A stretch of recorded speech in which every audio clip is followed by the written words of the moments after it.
Good morning, everybody. My name is Matt Pearsall. I'm the Community Manager at Committee for Children, and I wanted to welcome you all again to the latest in our Meet the Makers series of Second Step videos, of Second Step live streams. Really excited to have another one of these with you all. I think we're going to have some great information today. I'd like to begin with a land acknowledgement. Committee for Children's offices sit on the unceded and traditional lands of the Coast Salish peoples, specifically the first people of Seattle, Washington, the Duwamish tribe. As we honor the Duwamish people and their ancestors, it's also important that we consider our place in the past, present, and future history of the Indigenous peoples of our region, as well as how we can best support them. Thank you. Now, I'd like to introduce today's guest, Dr. Tricia Maas, who's going to be talking about social emotional learning in different environments. Dr. Maas, thank you very much for joining us today. Of course, happy to be here. Could you introduce yourself to the audience? And I know some people have seen you here before, but you'll be new to some people, and let them know who you are. Yeah, of course. I'm Tricia Maas. I'm a research scientist at Committee for Children, and I've spent much of the last 3 years supporting Second Step out of school time, which is now out in the world, and that's super exciting. But in doing that work, I've worked really closely with the program development team, including writers and editors and product owners and the full team. And in doing that work, I've had a couple of roles. One is to make sure that everything that we produced and did was really grounded in existing research, right? Like on social emotional learning, on what we know about out of school time spaces, and also what we know about culturally relevant education. The second part of my work was leading partnerships with out of school time sites and working with them and collecting a ton of data from them. We were so lucky to have some great partnerships and integrating that feedback to make the best program possible. And so now post-release, I'm continuing on with some of those research partnerships to continue to learn about how the program is being received and what we can do to make it better in the future. Awesome.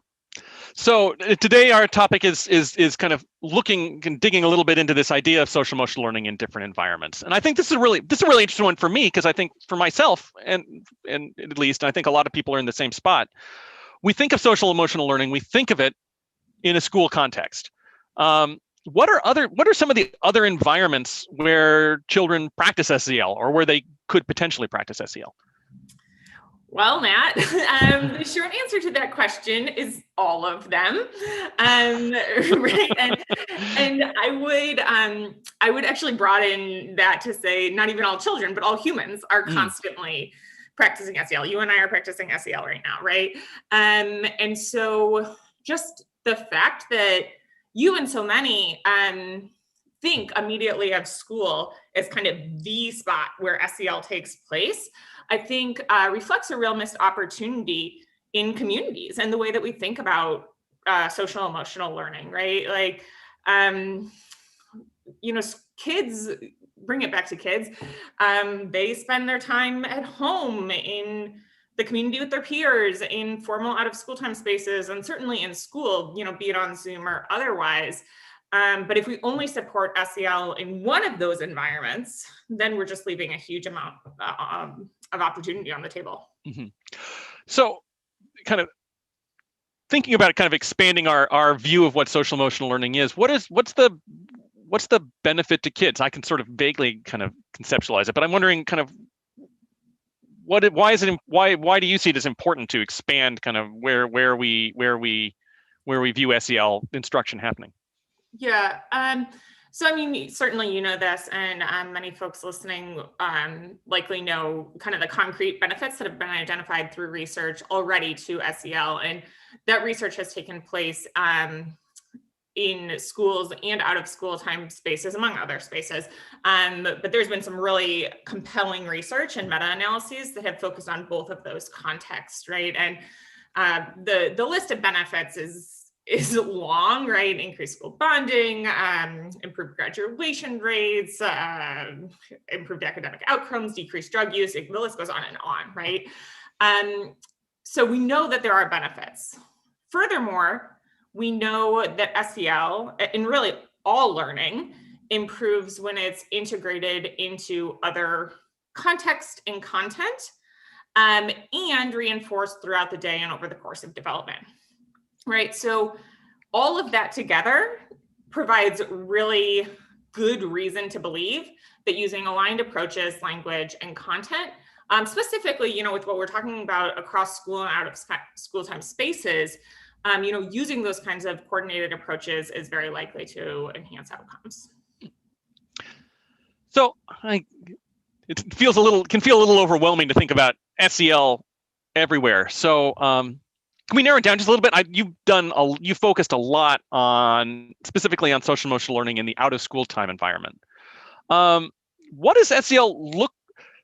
First of all, what is out of school time? What is out of school time? Let's start there.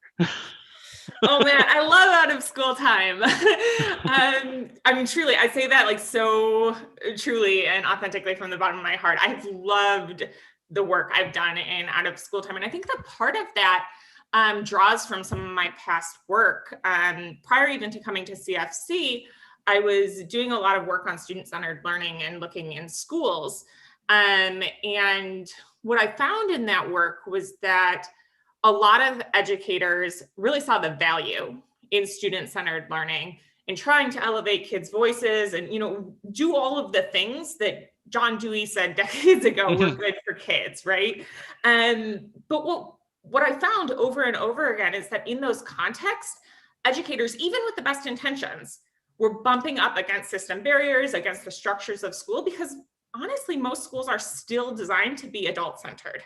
Right. And so when I moved to do this work in the out of school time space, or, shifted some of my focus to that space, it was just totally inspiring because I saw this new context where all of those things could happen, right? The OST space uses a different set of structures and designs, and they really are able to make learning truly student-centered. So as an illustration, many out of school time spaces prioritize site culture and relationships with kids above all else, right? That's like kind of their top objective. And that means that out of school time spaces give kids a lot of voice and choice. Learning tends to look really playful. Joy is prioritized. Conversations are prioritized. So I think that answers your question. I hope that. Yeah. So what is it? So it sounds like kind of SEL is like intrinsically kind of a part of this environment just by the way you're describing it. Yeah. So what does it look like to be more intentional about social emotional learning in that space? Yeah, I'm glad you asked that question. I think it's a good one. And it's certainly one that we attended to particularly early on in the program development process when we were talking to folks. And what we heard from a lot of people in the out of school time space was like, we've been doing this work for decades. Like, we are about relationships. We are about building a strong site climate and all of those things. And, specifically, they talk a lot about positive youth development, which is something that I've come to think of, I've started to use that language as being foundational for SEL. And, you need to start with a strong site culture and climate and positive relationships among adults and between adults and kids. And then the next step is to bring that intentionality around SEL and to attach language to that in a very explicit way. Make sure that you're carving out time for that kind of instruction and conversations and activities, because, as much as I really love and respect the OST site culture that's existed for decades, a lot of it was implicit. And, there's certainly things slip through the cracks when you don't have clear structures around, okay, we're going to use this language, we're going to make time to teach these skills. Then you're just kind of leaving a lot to chance and kind of leaving a lot of hopes for us. So I see the ethos of OST as an incredibly strong foundation, and then the layering of explicit SEL as an enhancement on top of that. Mm-hmm. So I appreciate that you brought up this idea of language, because I think that's something that I hear a lot of is being one of the main advantages of doing explicit social emotional learning in a school is all of a sudden everybody has the same language. They're able to talk about these things constructively all of a sudden.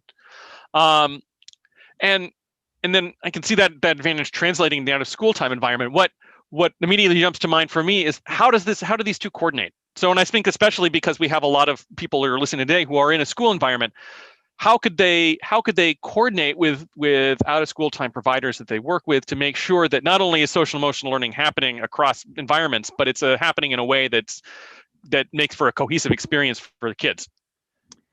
Yeah, I mean, I think there's a couple of layers to your question. One is, I mean, there's certainly a curricular component, right? And that will help guide aligned strategies and language and approaches and, even just things like posters and visuals, right? Like those things are useful to be aligned and consistent across environments.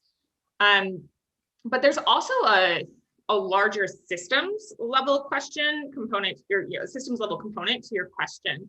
And the Wallace Foundation, which I should say has also generously supported CFC's work in developing second step out of school time, has been supporting work in 6 communities for several years that are doing a lot of work around intentionally coordinating out of school time spaces and schools around the work of SEL. And a lot of lessons have already come from that work.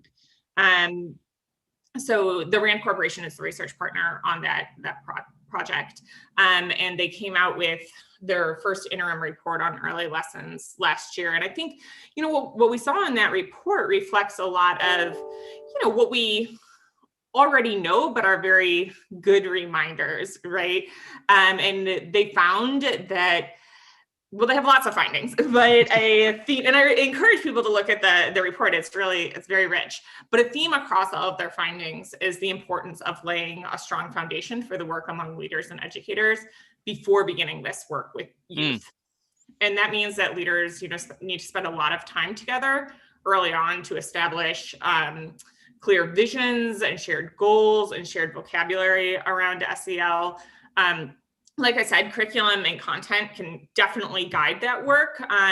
They also point to some examples from the field of other tools that districts have used or developed that are coordinated across spaces so that everyone's kind of on the same page. So for example, in Denver, they have a walkthrough tool that helps educators and leaders consistently set expectations across environments. And there's a set of look-fors, right? And that's very clear, right? Like, what does high quality SEL look and sound like in these environments? And that helps to consistentize, what they're doing.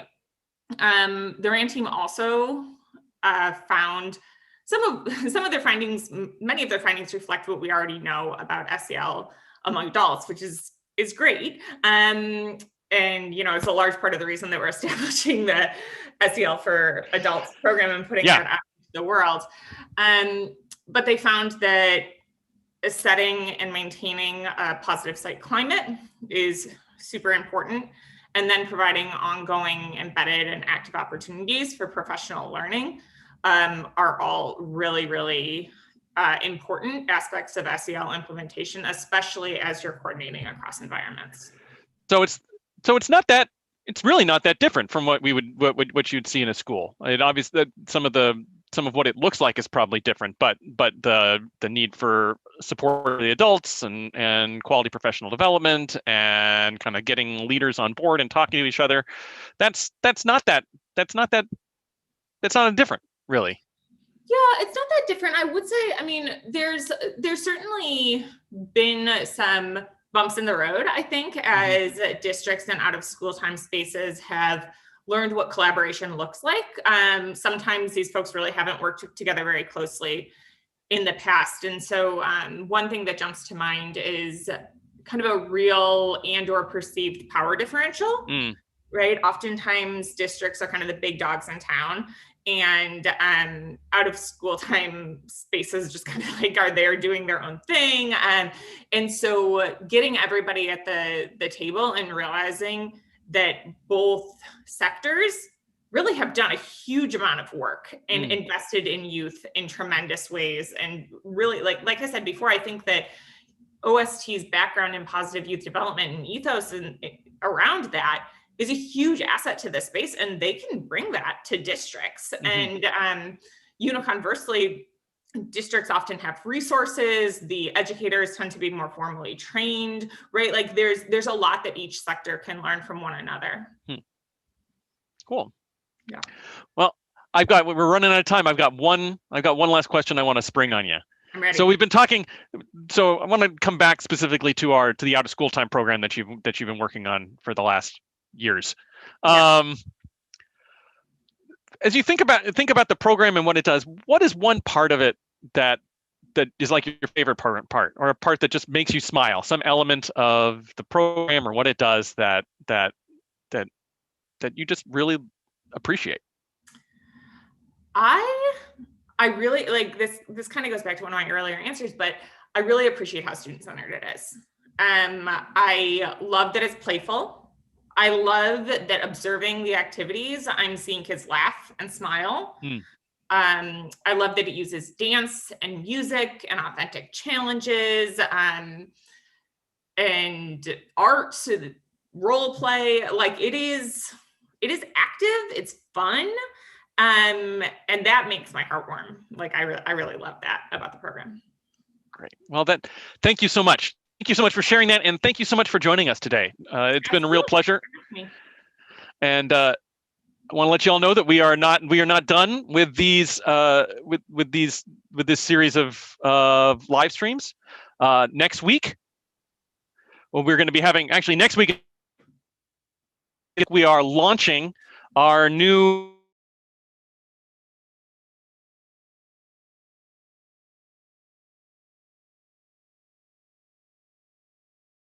education partnership managers. So and